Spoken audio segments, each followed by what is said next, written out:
To you, the Rangers are loving life. Last night was a case in point. Top of the West, walk-off wins. Jacob deGrom, though, still top of mind. Moved to the 60-day IL.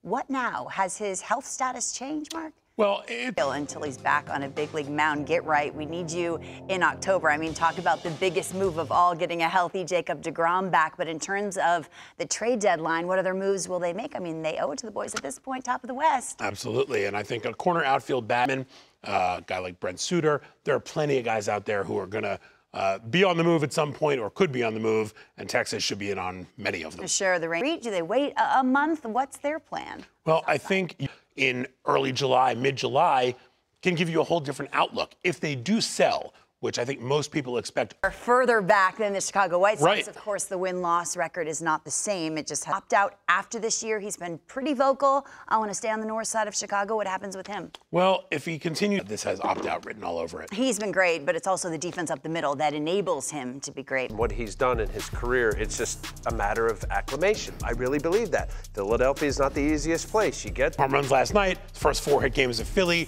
Maybe this is the game that sparks him and gets him going. Does this continue? Luis Ariz on the verge of hitting 400 in June. Playoff team. They are. Pitchers a night more often than not. But it's already. When the Pablo he's Lopez not supposed deal to hit a ball out of the park. He's actually been productive. Wow. Which I think most people just look at the average. And I hope he keeps. But he's been a pretty productive. I didn't say RBIs. I didn't say drive brothers in. I said hit it over the fence. They're like, hey, look, your brother is. Hey. You have to at least think about it.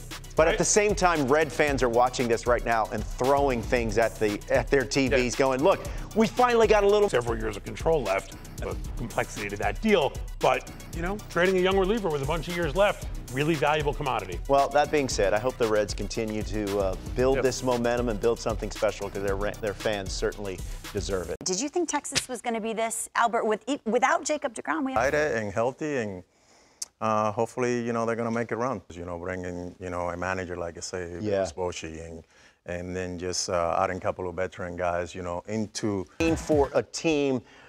Let the guys play and develop their skill and go out there and do your best and learn from your mistake. And I think that's something that you see with the Texas Rangers. They have a great ball club, and they show the record right there. They have the second best record in the league.